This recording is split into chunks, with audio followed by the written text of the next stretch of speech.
Hi, hello! Welcome back to Speling's 5-Minute Build School. Today we're diving into the wonders of colours and how it changes your world.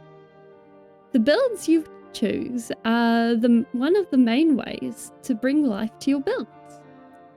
Do you want it to feel creepy and intimidating, sleek and modern, medieval or fantasy, stark and industrial, or even sci-fi? Because all of this helps determine your block choices. Colour is also an indicator of temperature. If you want to show that a biome is warm or have your build look warm and inviting, a block palette made out of mostly reds, oranges and yellows will definitely get the message across. Greens, blues and whites make up your cooler colour palette and will generally have the opposite impression.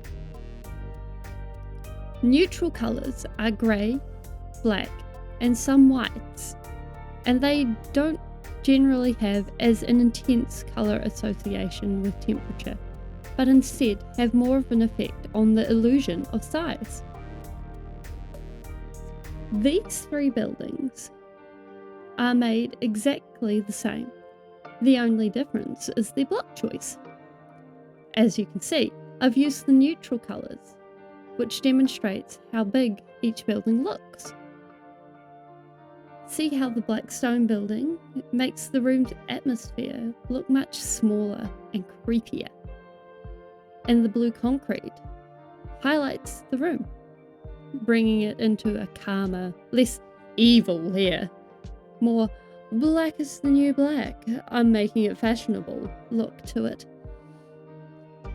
In contrast, the red concrete truly cements the classic evil bad guy look, giving the room a far more oppressive air to it, and much more of a place to hang your overcharging villagers.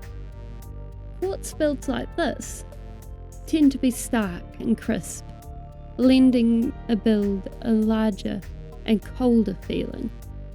When it's compared to the black stone room, the difference is like night and day. When looking at the light blue concrete, we can see how it changes the look of the room from a fancy temple to a calm, more modern house. On the other hand, we can see that when the blue is switched to red, the red parts pop out in a completely different way.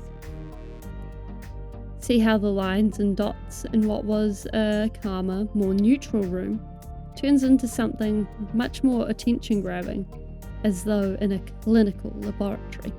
Stone is about as neutral toned as you can get. It's fairly common to see a full grey build, as well as using it as a base to build off. Note how it creates a much more relaxed feel compared to the black stone room. Again, with the effect of the blue, it lightens and brightens the room in a calming look that is much more subtle than the quartz or black stone. The red concrete again brings in energy and warmth to the room without creating the urgency of the quartz or the tenseness of the black stone.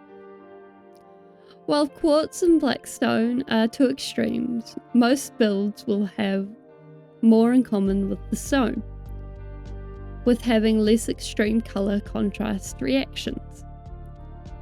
When you mix warm and cool colours, it's generally a good idea to pick a lead colour, then one or two colours to have as secondary colours.